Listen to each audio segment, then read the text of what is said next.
Hello everyone, right now the closer we get to version 6.3, the more the excitement starts to build, because the Colombina leaks are finally pouring in from every direction, and some of the details we've been waiting for are becoming clearer than ever. So today, I want to walk you through everything that's surfaced over the past few days, from confirmations about Colombina's kit to her team compositions and even her own artifact set. There's a lot to unpack, and some of it completely changes how people have been imagining her role. So let's jump in before things get even crazier. Looking for the best way to recharge in Genshin Impact? Loot Bar is the smarter choice. It works exactly like the in-game top-up, but it's way more affordable. New users get 10% off with the link in the pinned comment, and lucky users can receive an additional 5% discount coupon. Loot Bar also has special deals on crystal packs, including the 6480 bundle, and even an all-in-one package with everything you need. See this? The regular $100 pack only costs $80 on Loot Bar. The process is simple and secure. You don't need your password or login. Just enter your UID, pick your server, choose your pack, and your crystals are delivered in seconds. Players around the world trust Loot Bar because it's fast, safe, and affordable. So don't waste your money. Click the link in the description or pinned comment and start saving on your top-ups today. Loot Bar, safe, fast, and way more affordable. Now for a quick reminder about the giveaways. Both of the 6480 Genesis Crystals giveaways are still active and will stay open until November 30th. I'll be announcing the winners on December 1st. As always, these are part of the monthly giveaways we do here on the channel, so if you haven't joined yet, make sure you do. All you need to do is be subscribed, watch all the videos, and comment your UID and region. 2 winners will be picked soon, so don't miss your chance. Starting with the basics, it has now been confirmed that Colombina is a 5-star Hydro Catalyst user arriving in version 6.3, expected to drop around January 14th during the next Lantern Rite. And the really interesting part is that her entire identity revolves around one concept: lunar reactions. But here's the twist that's confusing a lot of people. She doesn't actually trigger these lunar reactions herself, she buffs them. And that difference matters way more than most players expect, because it completely transforms how she fits into team building. Her kit revolves around 2 main components. First is her elemental skill, which provides consistent off-field hydro application. This functions in a similar way to characters like Xingqiu or Yelan, but is specifically built for teams focused on lunar reactions. Think of it as a system where your on-field character is the one triggering the reactions, while Colombina stays off to the side, amplifying everything instead of stealing the spotlight. The second component is where she becomes genuinely powerful, because she's designed to buff her team rather than outperform them. And even though we don't have the exact numbers yet, the leaked information suggests some extremely strong benefits.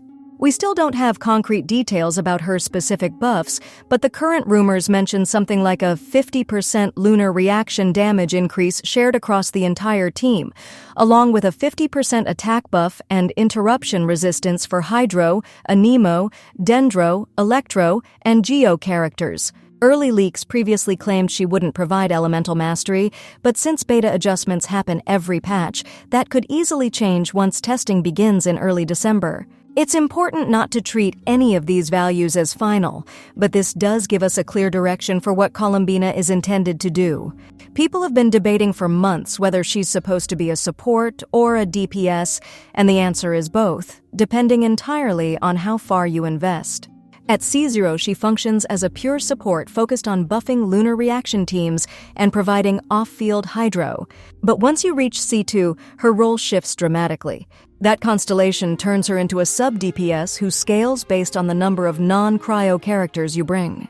It's a really smart approach because it avoids making her feel like another Furina copy while giving whales a meaningful incentive to push for constellations. This way, she keeps her own identity instead of being just another hydro support added to the list. Another important piece of information is that Colombina is getting her own signature artifact set in version 6.3. This new set is designed specifically to maximize lunar reaction damage and to sync perfectly with her buffing abilities, which basically makes it her best in slot option. We don't have the exact stats or set bonuses yet, but the early leaks indicate that the focus will be on enhancing lunar reaction damage, improving elemental mastery, and adding extra bonuses to lunar reaction performance overall. Since the domain will launch together with her banner, you won't be able to pre-farm it, but at least you'll have the entire patch to build her properly while using her in your teams from day one. This is where things start getting really interesting. A lot of players have been ignoring lunar reactions, thinking they're niche or not worth the trouble, but starting with version 6.3, there are 3 main types that matter: Lunar Charge, Lunar Bloom, and Lunar Crystallize. Lunar Charge is a combination of electro and hydro that creates thunderclouds above enemies. These clouds deal AoE electro damage every 2 seconds. Characters like Inefa and Flynn's trigger this, and the damage scales with character level and elemental mastery, and it can even crit. The wild part is that the damage is calculated based on the stats of every participating character, not just the one who triggers it. Lunar Bloom is created with Dendro and Hydro, and right now, Lauma and Nefer are the characters known for using it. It produces seeds that scale with your crit rate and crit damage while completely ignoring defense scaling. The cores explode faster than normal Bloom and have a larger radius, and what's even better is that you can run normal Bloom and Lunar Bloom together in the same team. That opens up some genuinely creative team compositions for players who enjoy experimenting. The third type, Lunar Crystallize, is the combination of Geo and Hydro. Sandrone is expected to be the main user, though this still isn't fully confirmed. This reaction creates crystal cores that explode and deal real damage while ignoring enemy defense. And if the leaks stay accurate, this might completely revive the Geo meta for characters like Navia and Itto. Even more intriguing is the character currently being referred to as White Horse Adeptus, who is arriving in 6.3 after Colombina's banner. It makes sense since this would happen during Lantern Rite, and she's a Liyue Adeptus connected to non-cryo characters. So far, the leaks suggest she'll be a sword user with the Geo element, utilizing Lunar Crystallize. Whether she ends up being a Geo main DPS who uses Colombina and Sandrone as supports, or becomes the support for Sandrone's teams, is something we'll only understand once beta begins. And while we're talking about team compositions connected to Colombina, there's another interesting leak that appeared recently. Some information about Varka's best team composition surfaced. Contrary to older speculation, Varka won't have Lunar Swirl. Instead, he will be included in the Hexen Zirkel faction, which is getting buffs next patch. The latest leaks are saying his team members include Durin, and that Varka will act as an improved version of Wanderer and Xiao teams, but without needing Faruzan C6. So if you're planning to main Varka, this might be the time to secure Durin in the upcoming update. Before you start saving pity or deciding which characters to prepare for, it's important to talk about source reliability.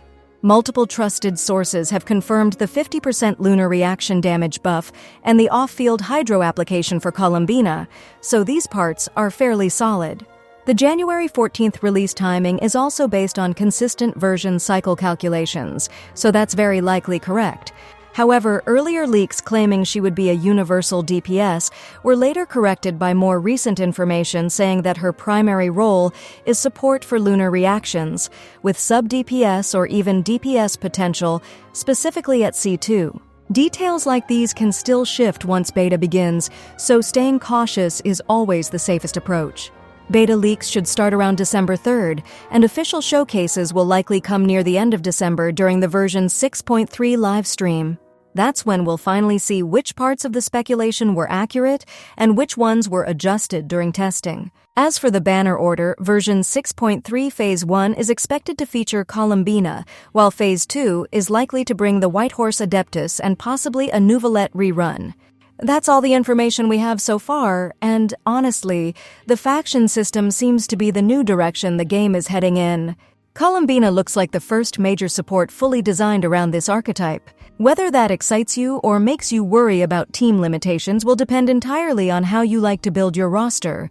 But either way, version 6.3 is shaping up to be one of the most interesting updates of next year. If you've enjoyed going through these leaks with me so far, feel free to stick around because we'll be breaking down everything as soon as beta starts. And let me know in the comments what you think about all this information. As always, don't forget to like the video and subscribe to the channel. I'll see you in the next one.